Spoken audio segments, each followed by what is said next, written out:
Baik, Assalamualaikum warahmatullahi wabarakatuh. Perkenalkan, saya Khalifah Indra Rodiana. Di sini saya akan mempresentasikan seminar proposal bahasa saya dengan judul Analisis Tindak Tutur dan Gaya Bahasa pada novel Eavesdrop karya Levi. Dan langsung saja yang pertama terkait latar belakang. Jadi di sini di latar belakang saya akan membahas beberapa hal. Yang pertama ada bahasa, yaitu menurut Hare, pada tahun 2009 halaman 30 mengatakan bahwa bahasa adalah alat verbal yang digunakan untuk berkomunikasi, sedangkan berbahasa adalah proses penyampaian informasi dalam berkomunikasi itu. Selanjutnya, ada usaha untuk mengungkapkan pemikiran orang-orang tidak hanya menghasilkan tuturan yang mengandung kata-kata atau struktur-struktur gramatika saja, tetapi manusia juga memperlihatkan tindakan-tindakan melalui tuturan-tuturan itu. Menurut Yule pada 2014 halaman 81. Selanjutnya ada tindak tutur yang dikatakan oleh Hare dan Agustina pada 2010 halaman 50, yaitu gejala individual bersifat psikologis dan berkeberlangsungan ditentukan oleh kemampuan bahasa si penutur dalam menghadapi situasi tertentu.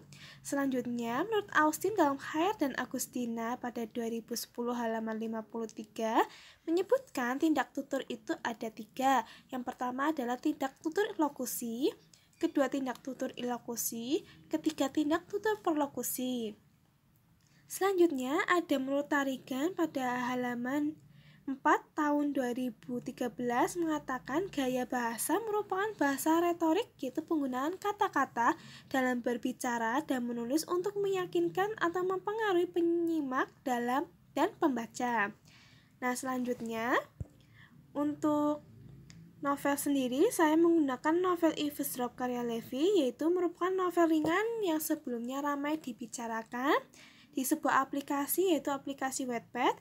Selanjutnya dibukukan pada tahun 2021, bercerita tentang kehidupan masa awal perkuliahan di Fakultas Teknik yang penuh dengan permasalahan umum sebagai mahasiswa. Selanjutnya saya juga menggunakan novel ini karena saya akan meneliti terkait tindak tutur serta gaya bahasa yang ada dalam novel tersebut. Nah, untuk gapnya sendiri di sini, novel Eavesdrop merupakan novel terbitan tahun 2021 karya Levi yang sebelumnya eksis di Wattpad.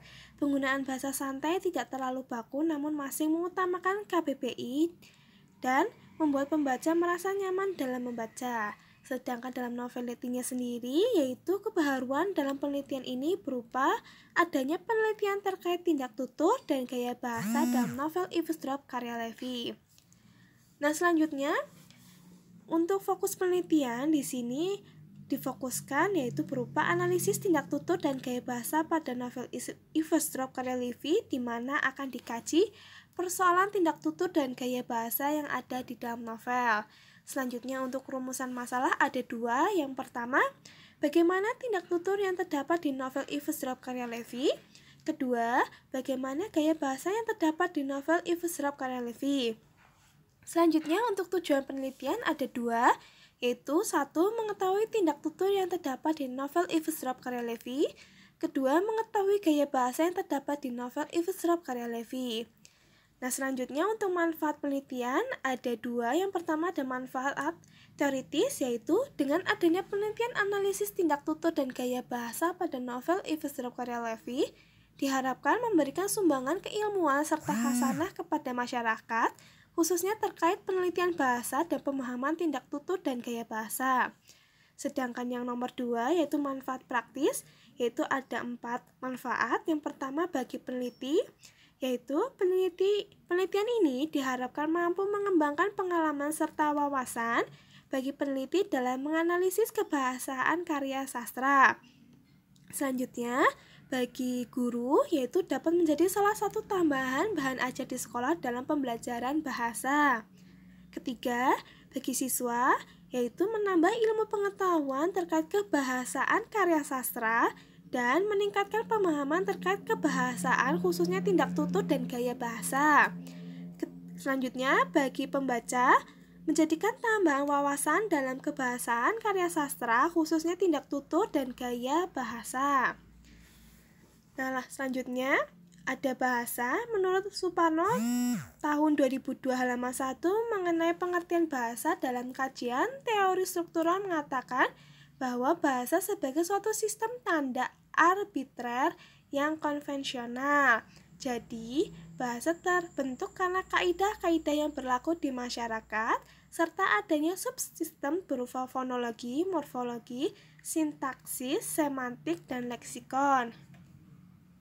Selanjutnya, dari beberapa fungsi bahasa yang disebutkan ada penggolongan fungsi bahasa menurut Jacob dalam Suparno 2002 halaman 7, yaitu ada 6 macam.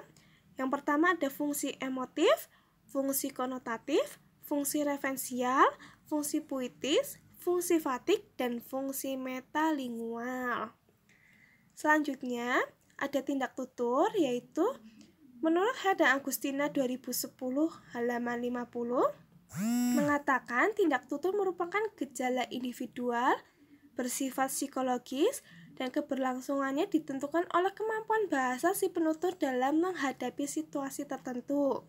Nah, dalam tindak tutur ini terbagi ada 3 ya, yaitu ada lokusi, ilokusi, perlokusi. Nah, selanjutnya yang terakhir terkait gaya bahasa.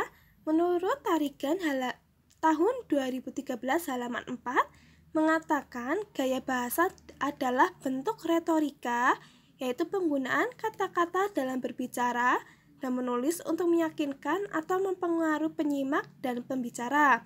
Selanjutnya, HR dalam HR 2013 halaman 34 mengatakan fakta bahwa predikat terletak di belakang subjek dalam bahasa Indonesia adalah masalah struktur, sedangkan fakta adanya verba aktif dan verba pasif adalah masalah sistem.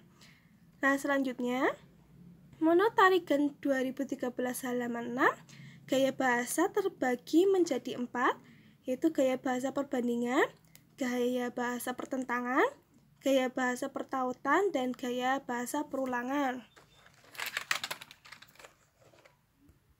Ya, sekian, terima kasih. Wassalamualaikum warahmatullahi wabarakatuh.